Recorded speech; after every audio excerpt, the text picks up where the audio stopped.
Don't die wondering. Take back your life with Dr. Marissa Pay. And there it is again. I love it. Affirmations. This is Dr. Marissa. You are tuned into my weekly talk radio show, TV show, called Take My Advice. I'm not using it. Get balanced with Dr. Marissa every Tuesday at naturally high noon, broadcasting here in Hollywood, California, with the Sunset Gower Studios and UBN Radio TV, Universal Broadcasting Network, and then every Thursday at 7, Saturday at 6 on my syndicated CNBC News Radio channel, KCAA, AM 1050, FM 102.3, FM 106.5, and everywhere that iHeartRadio is. And this is a show about hope and happiness. So there's no gossip, no scandal, and no K words at all. No Kardashian talk, because I want you to focus on your own reality show and how you can be happy 88% of the time. And if you missed any of my shows during Mother's Day or Marianne Williamson to Marianne from Gilligan's Island, or any of my red carpet interviews, I had the Righteous Brothers singing to me, Martha Vandellas, and so many different wonderful interviews that I've gotten to have on the red carpet all over the place. Please go to my YouTube and subscribe there, and that way you can tune in as well. And peace in, peace out, shout out to excellent customer service, because I like to balance out all the complaining that goes on. And Blake at Target and Brian at the Green Crush in the Cerritos Mall. Peace in, peace out also to my beautiful younger daughter, Sarah. She won the President's Award for Educational Achievement this last week. She is a senior, and she's going to be graduating and going to UC Davis. And now for today's show. So y'all know last week of the month, I talk about sex.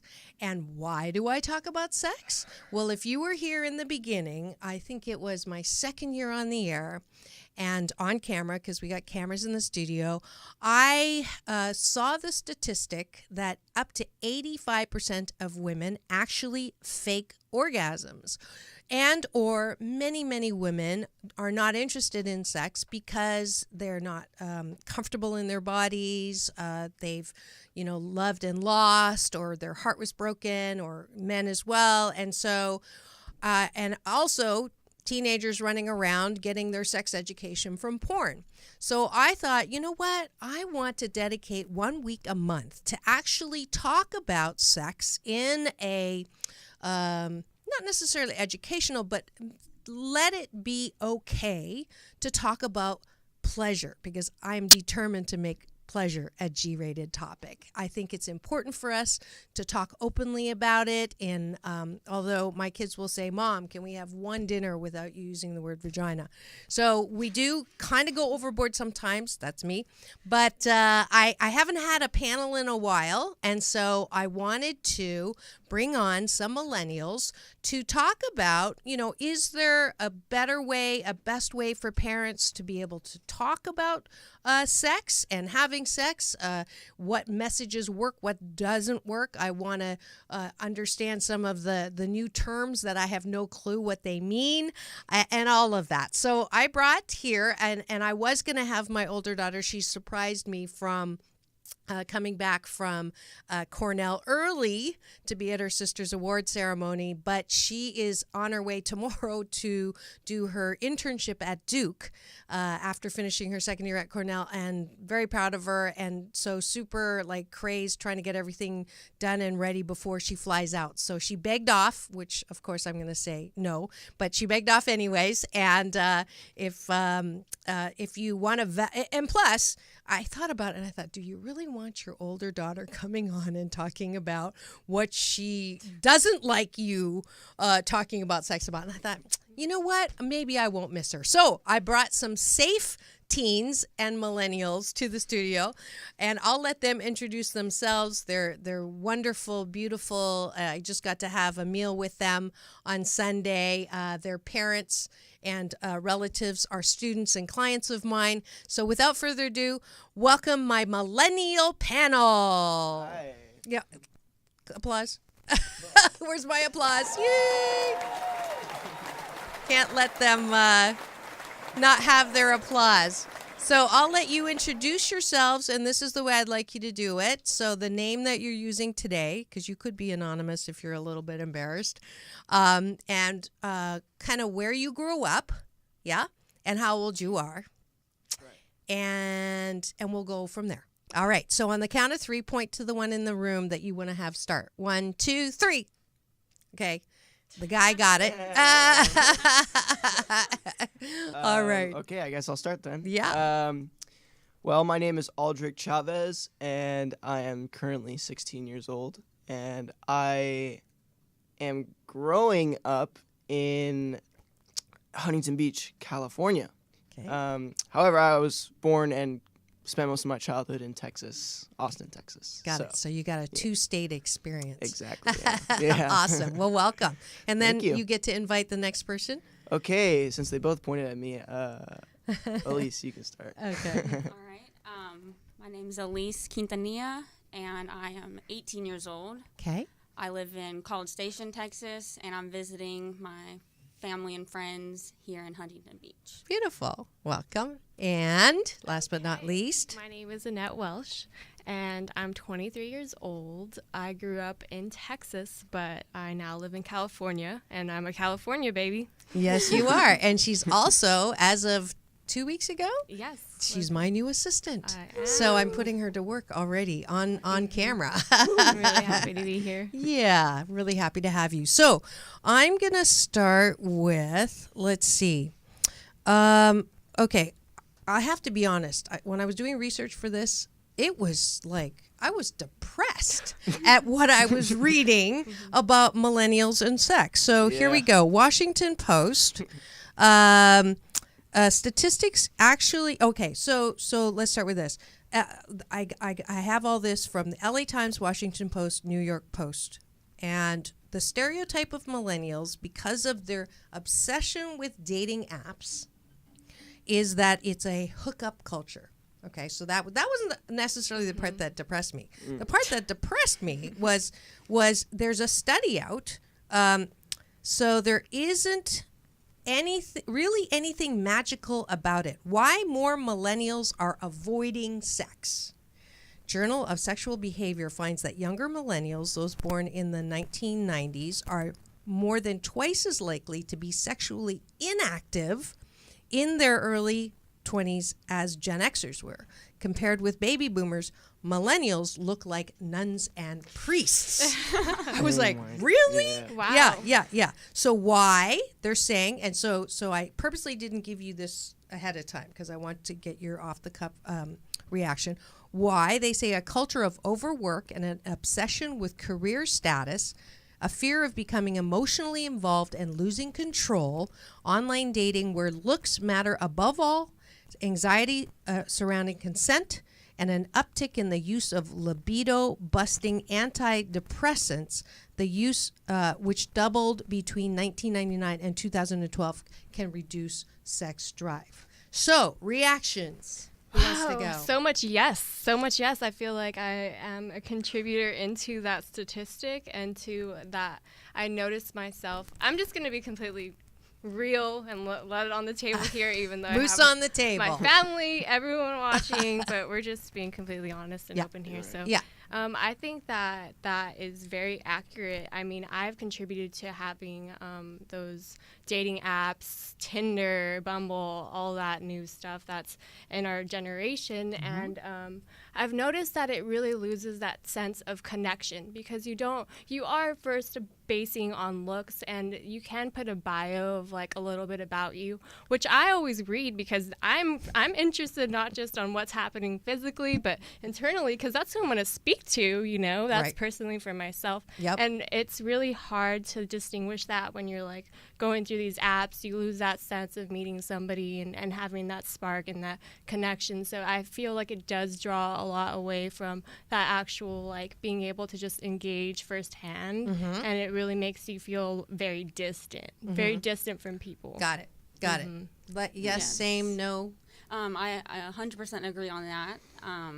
I can also see that I feel as if a lot of millennials are putting their career first, and, focusing on what they want out of life, their career, maybe exploring other options that wasn't there before.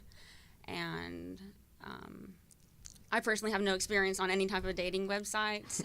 Okay, as opposed to your cousin, but that's okay. So we're getting the opposite extreme here, which is good. That's what I wanted, was variety. And so, would you say you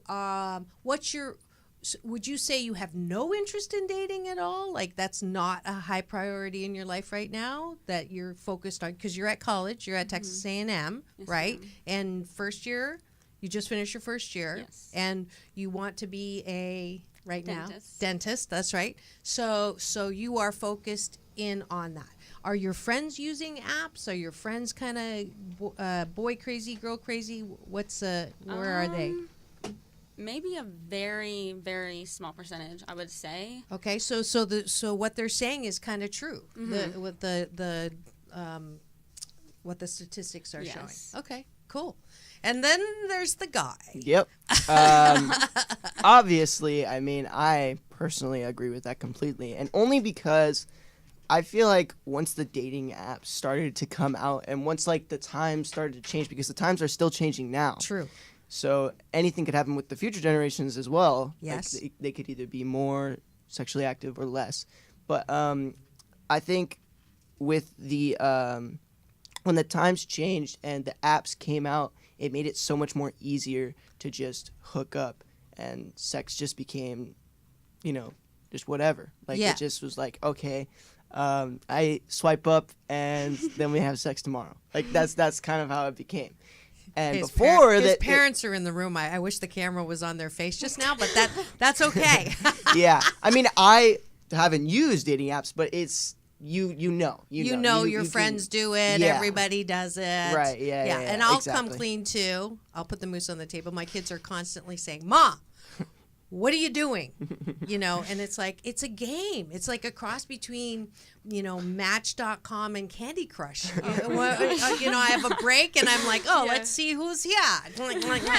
And it's almost like anticlimactic Yeah. when you Yeah. actually connect with them, because it's your expectations are, oh, they're fabulous, and then you either start talking or texting.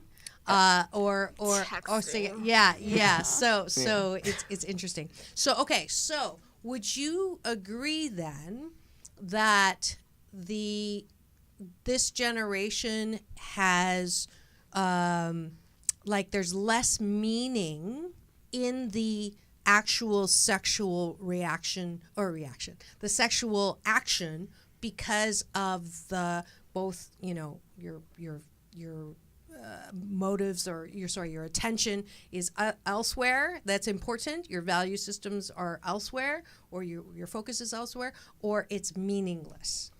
I definitely think that there is definitely there's meaning in it.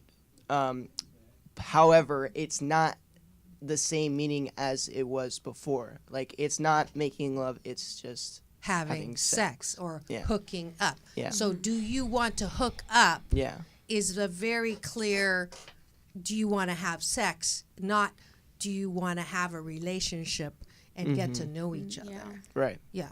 Yeah.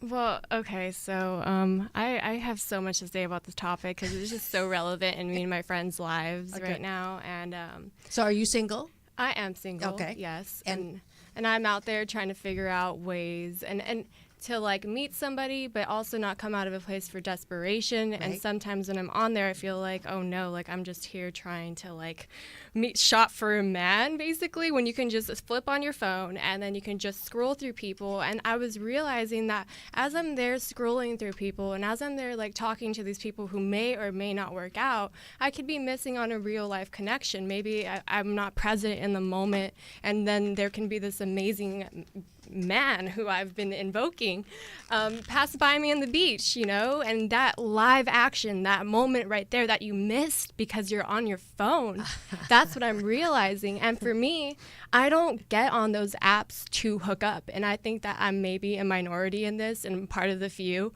And that's why it's so difficult for me, because when I engage on those types of dating sites, I really try to put on my bio like the fact of who I am, how I'm big on personal growth and spiritual growth, so that it instantly maybe like eliminates people that just wanted to hook up with me, to show that I'm here to have real conversations and real connections. I'm not just we could hook up. Okay, we got to watch the when this Oh, goes I'm to FCC. sorry. That's okay. That's a $20,000 fine, but that's okay. We'll have somebody edit it out. That's okay. So I I'm just didn't know. warning This you. I is a forgot G. to tell This you. is That's G. okay. This is G. Yeah. Okay, this is G. Yeah. This is yes. G. Okay. I apologize. to No all you parents no out problem. there. So I appreciate that you're actually putting on your profile, but you're assuming that they're reading what that is. Yes, that's right? the thing. You Yeah. assume, right? So you're assuming Yes, that you they're just reading. assume. And let's not, is it true?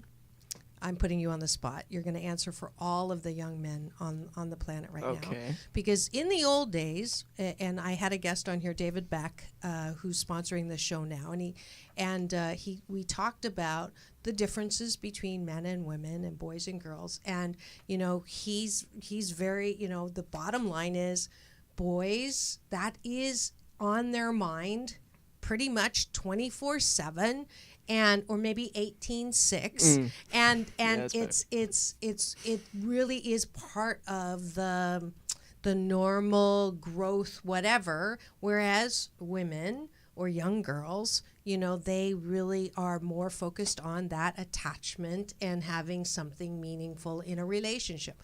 Would you say that is still somewhat true?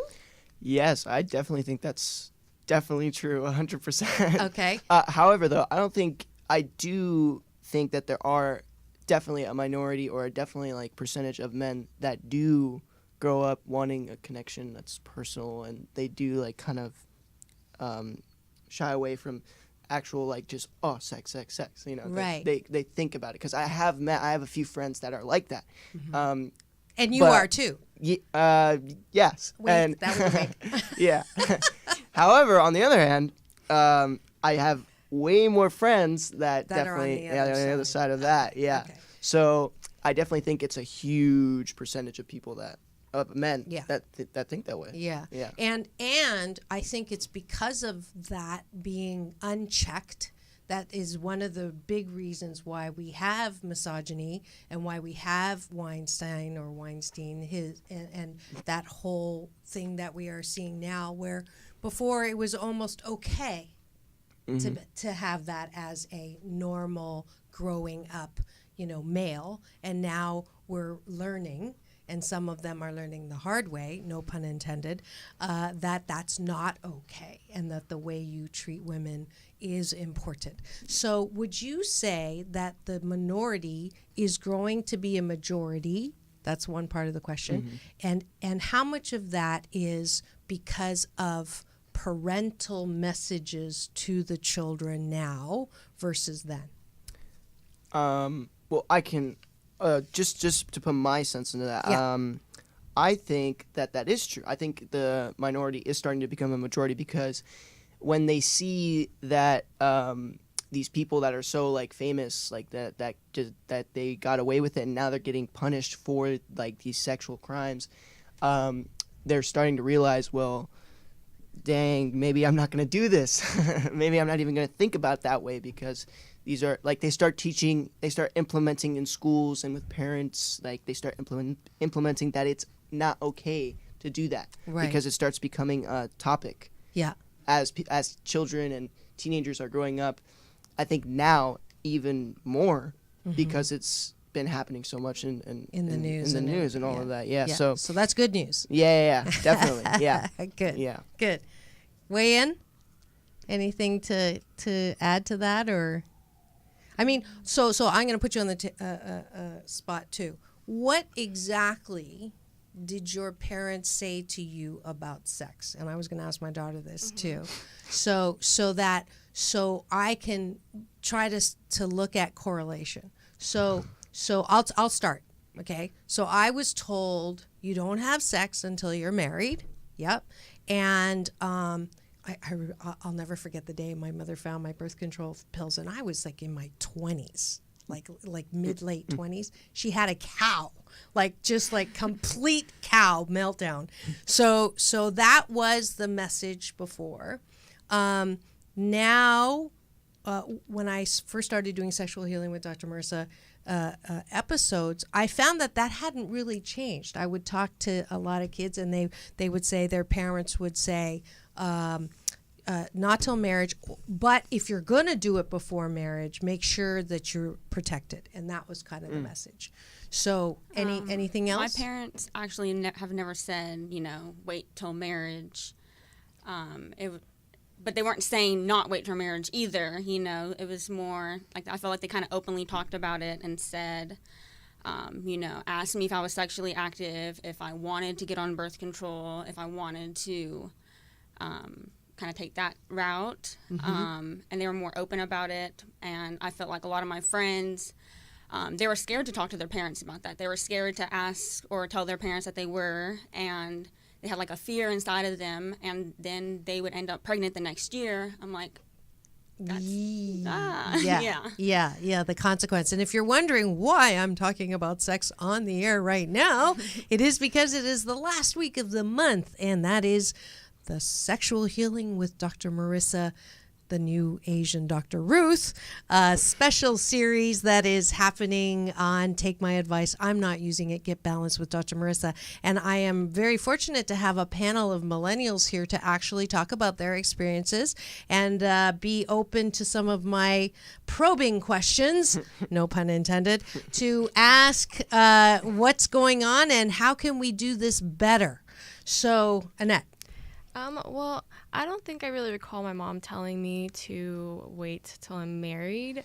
I just feel like that was kind of like, wait till you're older. Never was the right time. And when I had finally decided that I wanted to get on birth control, it was like kind of figuring out the information myself rather than going to her, who would probably give me the best advice on it. So it was a lot of seeking information on myself, which I wish I would have had her help on. But then when I finally came to her of it, then at that point it was like she was able to kind of communicate about it with me. But I felt in a way kind of ashamed because I really respect my mom, and I didn't want her to think poorly of me because it's such a taboo kind of topic, especially when you're in high school, and you don't want to like shame your parents and your name and everything like that. So it was definitely something that I kind of kept to myself, really. Like she kind of knew about it, but we didn't really talk about it. So that's what kind of went down in my household. Okay. All right. Thank you for being honest. And well, this is tough because Dad's in the studio. Dad, do you want to walk out? No, I'm kidding. Yeah. Well, my parents did talk to me about sex a little. Not too much because it's still kind of uncomfortable. Obviously. I mean, obviously. Yeah. I mean, my dad definitely told me some stuff, but yeah. But yeah, they essentially just made it clear to protection, and that was definitely a clear topic. Yeah, obviously. Okay. But yeah, they definitely talked about it a good amount. Definitely not wait till marriage though, because me being a growing teen, I feel like it's so inevitable because it's so inevitable because so let me pick on you for a second. So I mean, is it true that you learn about sex from your peers? I mean, that's your basic education is peer and porn. That's what I've heard, that's basically how you learn about sex, how to do it, the positions you should do, and how to treat the woman from those two main areas. Yeah, definitely. Yeah, I think that's definitely true with your peers and porn, yeah. So here's my best case scenario. And this is what I would like to, this is my opinion. I would like to balance out porn and peers and non-addressing by parents because of the discomfort, and balancing out the only physical description that is given in health, right? Because you have to take it as a requirement, which is very focused on, keeping yourself safe and not getting pregnant and not contracting a disease. wouldn't it be wonderful if it was okay, and my kids will be the first one. As soon as I start talking about sex, they'll be like, "Whoa, Mom, no, please stop." But to have an okay openness, not to talk about sex, but to talk about, you're going to be attracted to someone. You're going to be attracted to people. You're going to be attracted to partners, and this is what I would want for you. I would want you to meet someone who respects you and likes you and wants to be intimate with you, body, mind, spirit, soul. Mm-hmm. And great. I would want them to, and here's the way they would show that. They would respond to your questions. They would invite you out. They would pay for you your first date. I have daughters. The first date, they would ask what you liked. They would share what their hopes and dreams were, and they would make your fingers tingle when they kissed you. Mm-hmm. That's the kind of education that if we all took responsibility for that, whether our kids are comfortable with it or not, wouldn't that be a little bit of a balance so that we wouldn't, and we would talk about porn and we would say, it does look like the women are having a lot of fun in those videos, but actually most of the time they're acting, and there's porn stars who will actually say that, and this is how you can please a woman. And this is how you can please a man. And pleasure is okay, and it's beautiful, and it's a gift of life. And I want you to have that pleasure. But I also want you to balance it with responsibility and respect. And wouldn't that be great? Yes. Yes? So much yes. Yeah. I think so. I honestly do. What would you add to that message? You can go. Letty, first, Okay, please. well, maybe just giving them some also tools, because there's also a new movement going on in the porn industry for different women are getting a hold of actually producing porn in a way where it actually shows romance, and it shows love, and it shows affection, and all of these things that come into also having pleasure. It comes with all of that. And for me, that's what I ultimately like. So to actually see something that's more realistic, because some of this other porn is animalistic, and to actually see that there's different ways to treat each other respectfully and still have sex. Yeah. It was an interesting thing for me to see this, and this new documentaries coming out, and I see that people are starting to come in and say, hey, we also don't like this, so here's another way. Right. And for us to just kind of be informed about that, and then maybe give them the information, like, hey, maybe check this out, check this out. Because a lot of times you don't want to have that conversation with your parent, so then maybe as a parent figuring out what you would want your child to see, and these are the sites that I recommend, and so that they don't just get the information from the peers, and they're not just also getting firsthand information from you and your husband or your mom. No one wants to hear their parents and having sex. It's like, no. Yeah. So just adding that, like, some tools and resources for them would be like a good idea. Yeah, not actual tools, like No. tools and resources as in the No, resources. yes, the resources. Although we could go there, but we're not going to go there. That's another topic. Yeah, that's another. Yes, That's our advanced panel. Yeah. I think I would get quartered. My sound engineer shaking his head right now. Yeah. All right. And speaking of which, I think it is time to break to thanking our sponsor who made this day possible. He was actually a past guest and one of my teachers that taught my kids, and a wonderful man, Dave Beck. He's got this great book. If you haven't watched his show with me, go on YouTube and subscribe there. But this episode is brought to you by And They Said What? This is the book. And it's not on there, maybe? Well, we'll play another one and we'll find it. It's the YouTube link. All right. We'll just play any. We'll play any ad, and then we'll add that in the end. Okay. Are we ready? Okay. No way! I'm so cool. I'm so hot. I'm so hungry. I'm so full. Did that complaining sound familiar to you? Hi, I'm Dr. Marissa, your cheerleader for hope and happiness 88% of the time. And they also call me the Asian Oprah. Well, I have a perfect app for you if you want to lose negative weight and stop complaining. Yes, the 21-day Fast from Complaining with Dr. Marissa app is now available. Every day you'll get a balanced tip that keeps you from complaining, as well as some sound effects. If you do complain and you press a button, it will give you a sound to keep you from complaining. And if you make it the entire day without complaining, you'll get a nice warm afterwards. And there's a YouTube link also to help you not complain.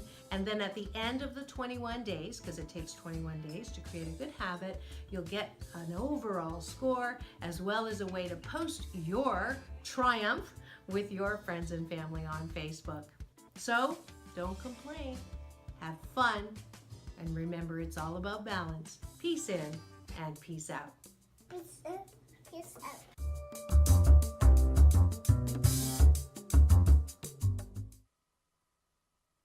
How do you prepare a young teen for the sexual culture they're growing up in today? Science teacher Dave Beck's hilarious and harrowing book, They Asked You What?, does just that. It gives the student, their parents, and teachers the knowledge and tools to deal with the reality of today's overwhelmingly sexual American culture. And it's a great, fun, thoughtful read. Read it yourself. Give it to your teen and/or their teachers. Available for Kindle download and softcover purchase at Amazon.com.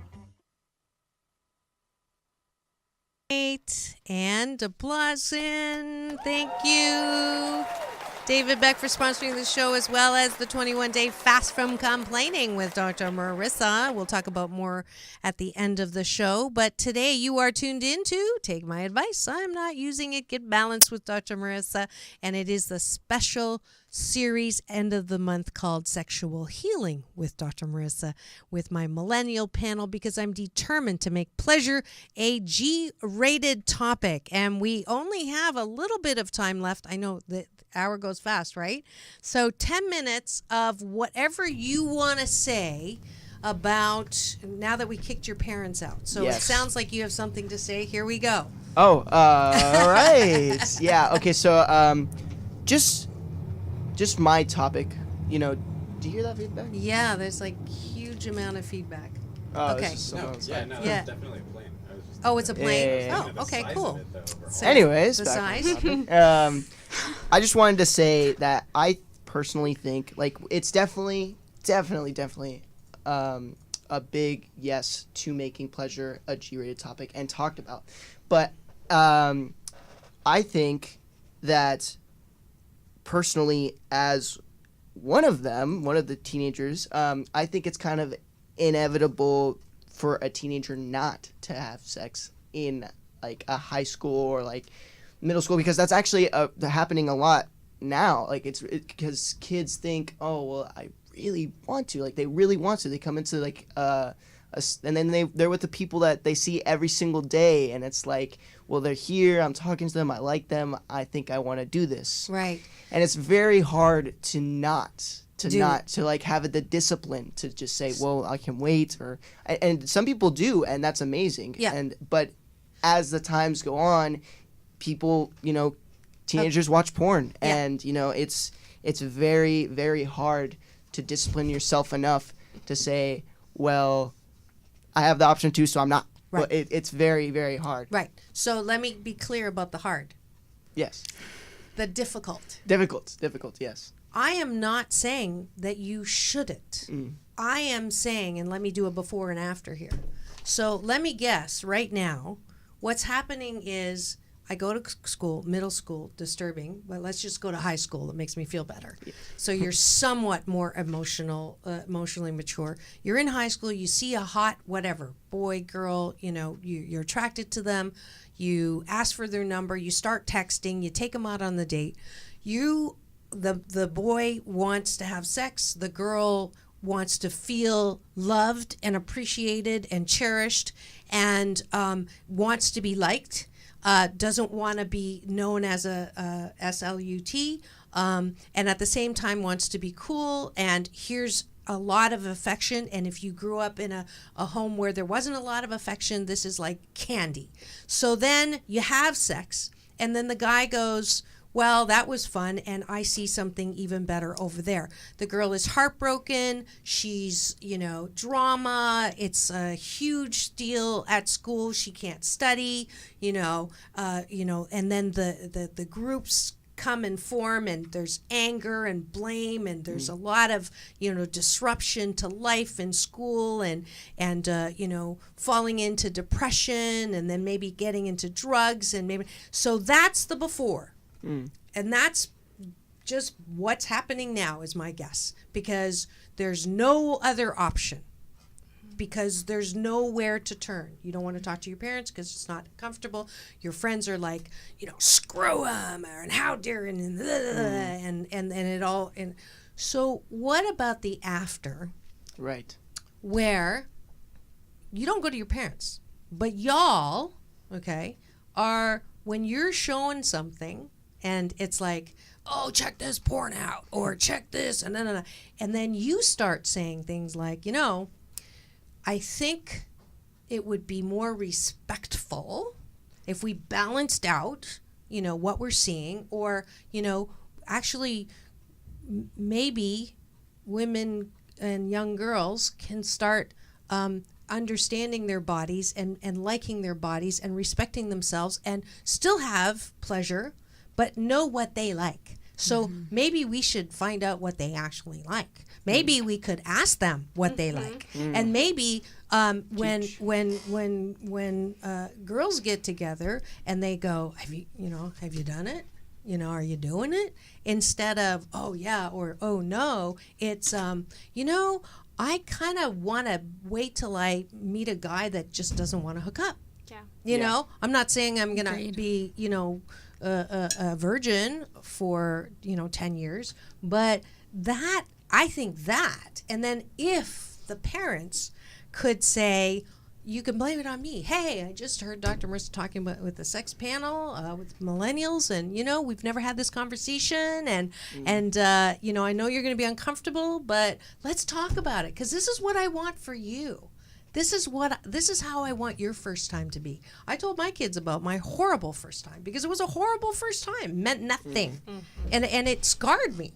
And I'm sure it scarred them when I told them too. But I think it's so important. Okay, enough out of me. Go ahead. I think that it's very important too, and I guess something that I do want to emphasize is really figuring out what you like, figuring out yourself, figuring out if you want an emotional connection or not. Because I have friends who will just want to have sex and they don't want an emotional connection with people. That's not what they're looking for at the moment. They're more focused on other things. So at that point, it's okay because they just want to hook up because their feelings aren't going to be hurt. But if they were looking for an emotional connection and then they meet this guy that just wants to have sex, of course it's not going to end up good for the person who wants an emotional connection. So I think it's figuring out what you want and then being real with each other. So that I think if someone comes out and says, hey, I just want to hook up, and then you want an emotional connection, and then you already know that what you're getting into. So then if he's like, hey, I'm leaving, or if the girl's like, hey, I'm leaving, then you are heartbroken, but you knew because they told you the truth. So I think that we all need to be honest with each other. Yeah. And that's even on the dating. On some of those bios, I do respect the people that are like, I'm just here to hook up, because then instantaneously, we're not compatible. Yeah. So then if we're not, like, a lot of times I feel that what happens is that maybe guys or even girls, I don't want to stereotype, will try to just maybe like lie a little bit internally and show affection, appreciation, cherishing, whatever, but then really kind of lead on what they want maybe to have sex. And then I think it causes more drama. Like, why do you want that more drama? Just be real. And sometimes when you're honest, it hurts because you could risk having them leave, but at the same time, that's a better risk than what would come after if you lied. You know what I mean? Yeah. Yeah, so it's just not a match. Find a match. Find a match. If you want a dog, don't buy a cat. Exactly. Right? That's Don Miguel Ruiz. Go ahead. Yeah, so I think a lot more friends should be open with it as well, like talking about maybe their experiences, and whereas I feel like they don't really do that. They just talk about, I hooked up with this person last night and it meant nothing, and I'm just going to do it again this weekend.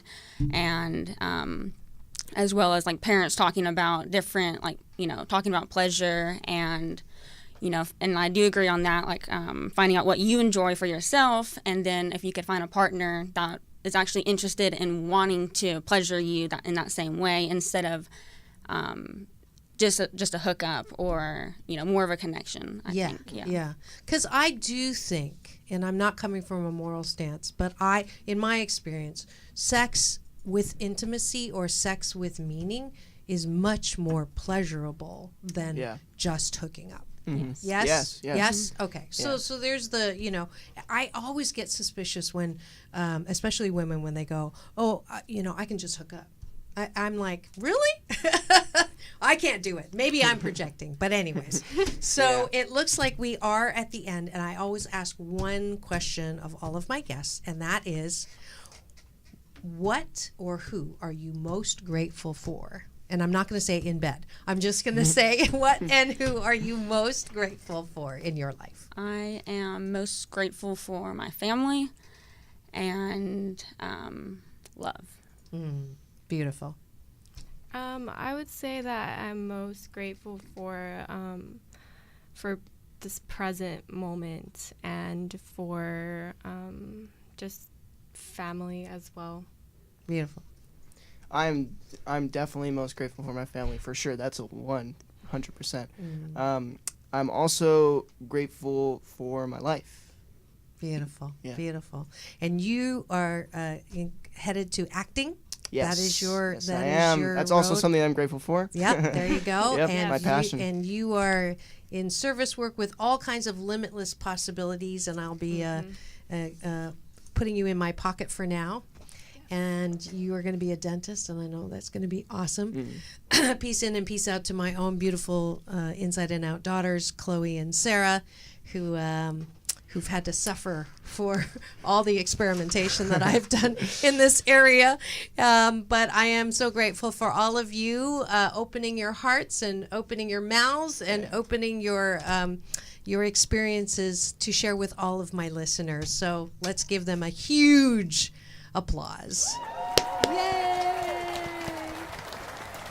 All righty. I am at the end of the show. I invite you to step up to my balance bar. And it is, let's see, the first thing I am going to do is announce my book again, because it is now, and I left it in the trunk of the car because I'm actually flying out right after the show to New York to cover the Book Expo America, the largest book expo. Actually is press, but I have my new upcoming first solo book called 8 Ways to Happiness from Wherever You Are. I'm so grateful. We've already had like almost 100 pre-orders just in this last week since it came out, and I'm so grateful and so excited. And if you are so inclined, go to the Barnes & Noble link, because the more they get a pre-order, the more likely that they'll fill more, and also have me at all of their locations for book signing. So I appreciate that. It is on Amazon as well. And I'm giving you an excerpt today from Chapter 1, and that's Out of Loneliness into Hope.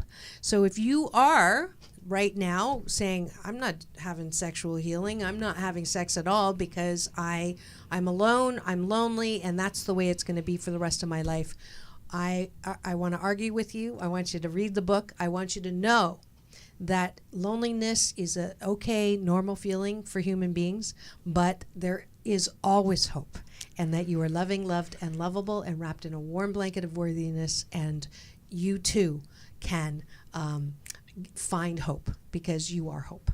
All right, and that's from Chapter 1. So go ahead and pre-order if you like that as well. I'm flying back just in time to teach another balanced Tai Qigong class, which is actually martial arts with Qigong, and then melded with my life balance coaching.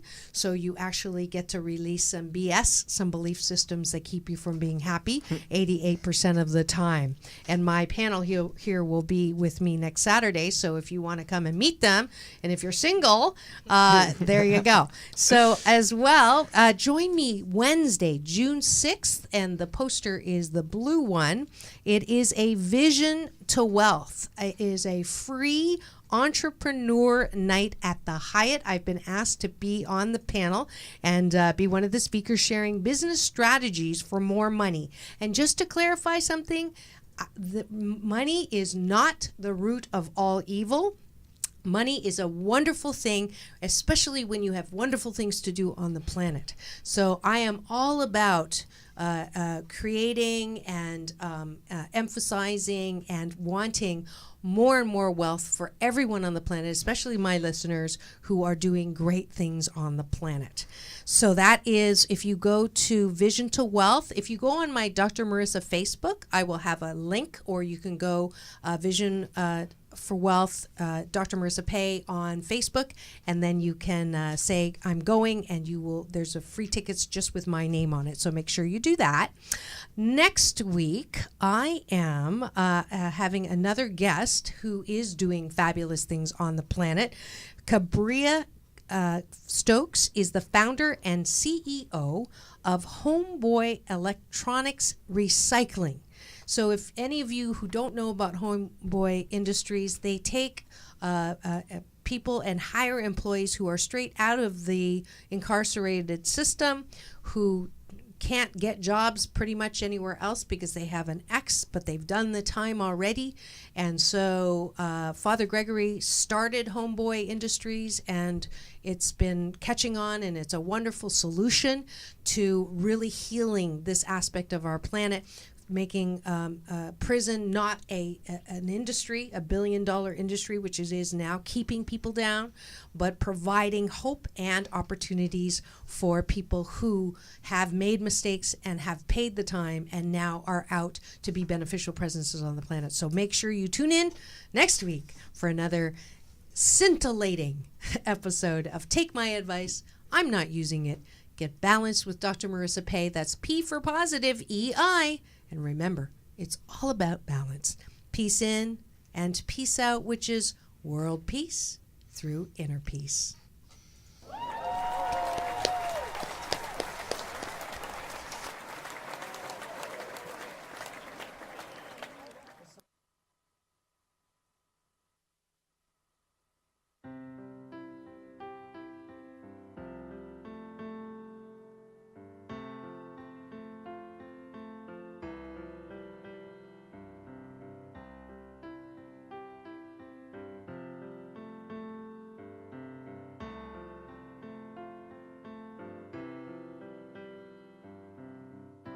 Learned to cry at an early age. People around me, my heart in a cage. It was a book, don't turn a page. I couldn't see past my rage. I wanted to dance, but I pushed you away. Now I'm on my knees, I'll listen to what you say. And you said, be my partner, dance with me. Just hold on, I will lead. Don't be afraid if you can't see.